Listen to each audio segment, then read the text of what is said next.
Selamat datang di pertemuan pertama minggu pertama KKN Mandiri. Hari ini kita akan belajar tentang semantik. Hari ini kita akan belajar dari bab 1 hingga bab 3. Oke, mari kita mulai. Bab 1, kita akan belajar tentang semantik dan ruang lingkupnya. Di pertemuan pertama kali ini, kita akan belajar tentang pengertian semantik dan ruang lingkup semantik. Pengertian semantik adalah merupakan ilmu tentang makna atau tentang arti, yaitu salah satu dari 3 tataran analisis bahasa, yaitu ada fonologi, gramatika, dan semantik. Kemudian yang kedua ada ruang lingkup semantik. Dia adalah cakupan objek yang luas. Dia mencakup makna, tanda, atau lambang pada umumnya. Semantik berbeda dengan pragmatik. Semantik mengkaji makna kalimat, sedangkan pragmatik mengkaji makna penutur. Sebagai contoh, semiotika yang merujuk pada bidang studi yang mempelajari makna atau arti dari suatu tanda atau lambang. Kemudian kita akan belajar menuju ke bab 2. Di bab 2 ini adalah kita akan mempelajari tentang makna, informasi, dan maksud. Oke anak-anak, di bab ini Ibu akan menjelaskan terkait 3 hal dalam materi di bab 2, yaitu yang pertama ada konsep makna dalam semantik, lalu yang kedua ada pengertian informasi, kemudian yang ketiga ada pengertian maksud. Oke, jadi yang pertama kita akan membahas konsep makna dalam semantik. Menurut Saussure, setiap tanda linguistik terdiri dari 2 unsur, yaitu 1 yang diartikan, signified, contohnya aspek semantik dari tanda. Lalu yang kedua adalah yang mengartikan atau signifier. Contohnya adalah kertas. Pelafalan kata kertas terdiri dari 5 suku kata, yaitu K, E, R, T, A, S. Lalu yang kedua ada pengertian informasi. Contohnya adalah pada kalimat Dika menendang bola. Itu termasuk kalimat aktif, dan bola ditendang Dika itu termasuk kalimat pasif. Kemudian yang terakhir ada pengertian maksud. Pengertian maksud adalah gejala luar ujaran yang dilihat dari segi si pengujar, orang yang berbicara atau pihak subjeknya. Contohnya, rapormu bagus sekali nak. Kalimat itu sebenarnya bermaksud menegur atau mungkin juga mengejek anaknya itu. Oke anak-anak, sekarang Ibu akan menjelaskan masuk dalam bab ketiga. Ini merupakan bab terakhir dalam pertemuan KKN kita di minggu pertama. Jadi di bab 3 ini kita akan belajar penamaan dan pendefinisian. Di sini kita akan belajar 2 hal, yaitu yang pertama ada peniruan bunyi, yang kedua ada penyebutan bagian. Peniruan bunyi adalah kata yang dapat terbentuk sebagai hasil peniruan bunyi. Maksudnya, nama-nama benda atau hal tersebut dibentuk berdasarkan bunyi dari benda tersebut atau suara yang ditimbulkan oleh benda tersebut. Contohnya adalah gong. Kemudian yang kedua adalah penyebutan bagian. Dalam bidang kesusastraan ada istilah pars pro toto, yaitu gaya bahasa yang menyebutkan bagian dari suatu benda atau hal, padahal yang dimaksud adalah keseluruhannya. Contoh, setiap kepala menerima bantuan. Kata kepala dalam kalimat tersebut bukan berarti hanya bagian kepala saja, melainkan orang sebagai satu keutuhan. Oke, sekian anak-anak di pertemuan minggu pertama ini. Di dalam KKN Mandiri pertemuan pertama, apakah ada pertanyaan? Oke, jika tidak ada, mari kita tutup bimbingan belajar online kali ini dengan berdoa.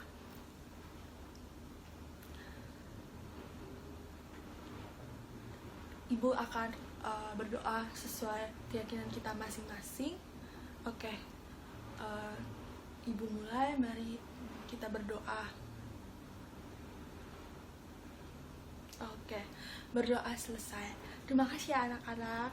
Sampai jumpa di minggu kedua. Dah. Hai anak-anak. Jumpa lagi bersama Ibu di pertemuan kedua, minggu kedua KKN Mandiri. Sebelumnya, di pertemuan minggu kemarin, minggu pertama, Ibu telah membahas materi masih seputar semantik. Ibu membahas materi dari bab 1 hingga bab 3. Nah, sekarang Ibu akan melanjutkan materi bab 4 hingga bab 6 di pertemuan kedua ini ya anak-anak. Oke, mari kita mulai. Selamat menyimak anak-anak. Kita akan belajar bab 4, yaitu jenis makna leksikal, gramatikal, referensial, dan non-referensial. Di sini kita akan membahas terkait 4 hal di dalam bab 4 ini, yaitu yang pertama ada pengertian makna leksikal, yang kedua ada pengertian makna gramatikal, yang ketiga ada pengertian referensial, dan yang terakhir ada pengertian makna non-referensial. Pengertian makna leksikal adalah satuan atau unit semantik terkecil dalam bahasa, seperti halnya fonem dalam fonologi, morfem dalam morfologi, leksem yang bersifat abstrak, dan leksem menjadi dasar pembentukan suatu kata. Sebagai contoh, kata membeli, dibeli, terbeli, dan pembelian dibentuk dari leksem yang sama, yakni beli. Kemudian yang kedua ada pengertian makna gramatikal, yaitu satuan kebahasaan yang baru dapat diidentifikasi setelah satuan itu bergabung dengan satuan kebahasaan yang lain. Contohnya, Ayah Amir membeli sebuah komputer. Afikse dalam sebuah leksem menyatakan makna satu. Makna ini juga baru dapat ditentukan setelah afikse itu bergabung dengan leksem buah. Bila se bergabung dengan indah untuk membentuk kata seindah, afiks ini memiliki makna sama. Bila bergabung dengan dunia dalam menghasilkan kata sedunia, afiks ini memiliki makna seluruh. Dengan demikian, afikse juga memiliki makna gramatikal. Kemudian yang ketiga ada pengertian referensial, yaitu makna yang berkaitan langsung dengan referensi atau acuan yang digunakan.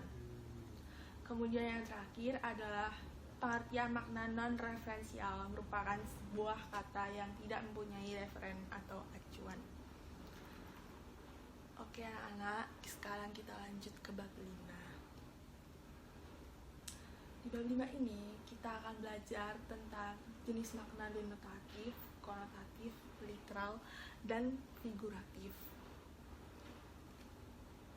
Yang pertama ada pengertian makna denotatif, yaitu makna yang mengacu kepada referen atau acuannya di luar bahasa. Yang kedua ada makna konotatif, yaitu makna yang memiliki nilai emotif pada suatu bentuk kebahasaan. Yang ketiga ada pengertian makna literal, yaitu makna sebuah bentuk kebahasaan yang belum mengalami perpindahan penerapan kepada referen yang lain. Dan yang terakhir ada pengertian makna figuratif, yaitu makna bentuk kebahasaan yang menyimpang dari referennya. Tibalah kita menuju bab terakhir di pertemuan minggu kedua kali ini, yaitu bab 6. Kita akan belajar tentang relasi makna sinonimi dan antonimi. Kita akan belajar yang pertama ada konsep sinonimi, adalah hubungan atau relasi persamaan makna. Yang kedua ada jenis sinonim. Jenis sinonim di sini ada proporsional dan parsial. Kemudian yang ketiga ada konsep antonimi, yaitu perlawanan makna. Dan yang terakhir ada jenis antonimi. Ada antonimi biner dan antonimi non-biner. Kemudian ada antonimi bergradasi dan antonimi tak bergradasi. Kemudian ada antonimi ortogonal dan antonimi antipodal. Kemudian ada antonimi direksional. Dan yang terakhir ada antonimi relasional. Sekian pertemuan bimbingan belajar di minggu kedua ini. Apabila ada hal yang perlu dipertanyakan oleh anak-anak, silahkan ditayangkan. Apabila tidak ada, Ibu akan menutup pertemuan minggu kedua KKN Mandiri ini dengan berdoa sesuai keyakinan masing-masing. Oke, berdoa dimulai. Berdoa selesai. Dadah anak-anak, sampai berjumpa di minggu ketiga ya. Dadah. Terima kasih sudah menyimak pembelajaran minggu kedua kali ini. Dah. Hai anak-anak, jumpa lagi bersama Ibu di pertemuan KKN Mandiri minggu ketiga. Ada yang masih ingat kemarin minggu kedua kita belajar apa aja? Ya benar, jadi di minggu kedua kemarin kita belajar tentang bab 4 sampai bab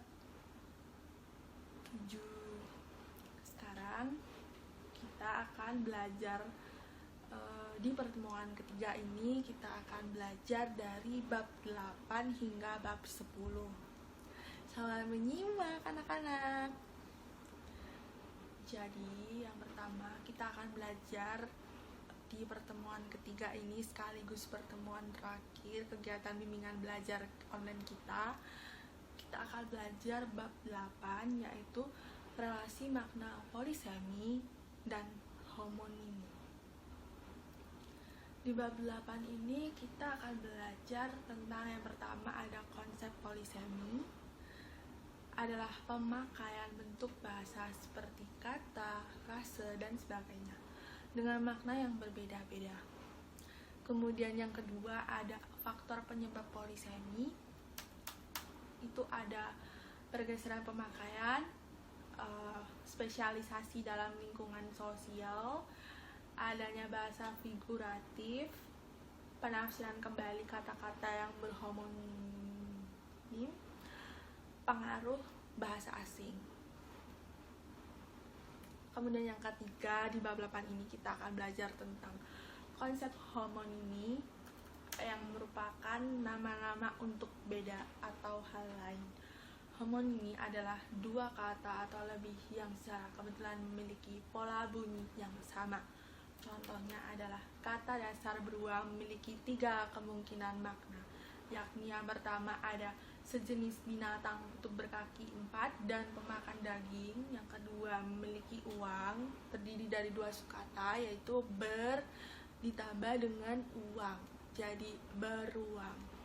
Kemudian yang ketiga adalah memiliki ruang, yaitu suku kata ber ditambah sukata ruang, jadi kalau digabungkan menjadi beruang. Kemudian yang keempat ada faktor penyebab homonimi.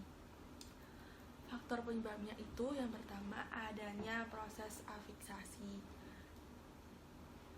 Yang kedua adalah masuknya kata-kata baru dalam bahasa Indonesia.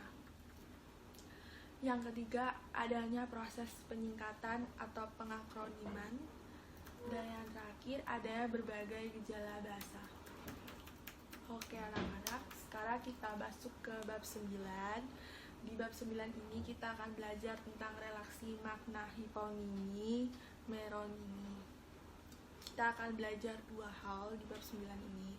Yang pertama ada konsep hiponimi, yang merupakan hubungan semantik antara makna spesifik dan makna generik, atau antara anggota taksonomi dengan nama taksonomi. Contohnya kata mawar, melati, cempaka.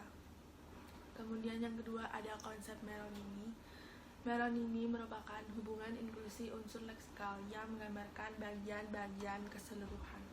Contohnya adalah tangan, jari tangan atau tangan, telapak tangan.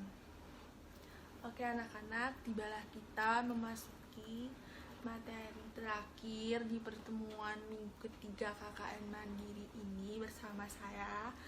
Kita akan belajar tentang bab 10 yakni gaya bahasa. Yang pertama, di bab 10 ini Ibu akan mengajarkan pada kalian pengertian gaya bahasa. Gaya bahasa dapat dikategorikan dalam berbagai cara. Yang pertama, gaya bahasa perbandingan. 2. Gaya bahasa pertentangan.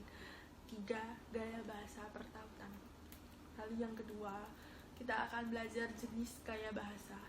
Jenis gaya bahasa itu yang pertama ada perbandingan. Di situ masih terbagi jadi beberapa jenis lagi. Yang pertama perumpamaan. 2. Kiasan atau metafor. 3. Personifikasi. 4. Depersonifikasi. 5. Antitesis. 6. Perifrasis. 7. Koreksio. Kemudian yang gaya bahasa pertentangan itu ada beberapa jenis juga, terbagi dari berbagai macam jenis di dalam gaya bahasa pertentangan. Itu ada hiperbol, mitotes, ironi, oksimoron, paronomasia, innuendo, paradoks. Udah. Kemudian yang ketiga ada gaya bahasa pertautan. Di situ ada metonimia, sinekdok, ada kilatan atau alusi. Lalu yang terakhir adalah eufemisme. Jadi anak-anak, maaf jika Ibu ada salah selama mengajar selama ini. Ini bab 10 merupakan bab terakhir di penutupan bimbingan belajar online KKN Mandiri yang Ibu ajarkan kepada kalian. Ibu harap kalian mengerti apa yang Ibu ajarkan selama ini dari bab 1 hingga bab 10. Bab 1 hingga bab 10 di pertemuan minggu pertama, pertemuan minggu kedua, dan pertemuan terakhir tibalah sekarang ini di pertemuan minggu ketiga. Terima kasih anak-anak. Sebelum Ibu menutup bimbingan belajar online kita pada hari ini, alangkah baiknya Ibu meminta maaf yang setulus-tulusnya kepada kalian semua. Dan apabila Ibu dalam mengajar ada salah-salah kata, Ibu mohon maaf. Sekarang marilah kita tutup bimbingan belajar online KKN Mandiri di minggu ketiga ini dengan berdoa sesuai keyakinan dan kepercayaan kalian masing-masing. Berdoa dipersilahkan. Oke, berdoa selesai. Terima kasih anak-anak sudah mendengarkan bimbingan online, bimbingan bersama Ibu. Dadah, sampai berjumpa lagi anak-anak di seksi selanjutnya. Dadah.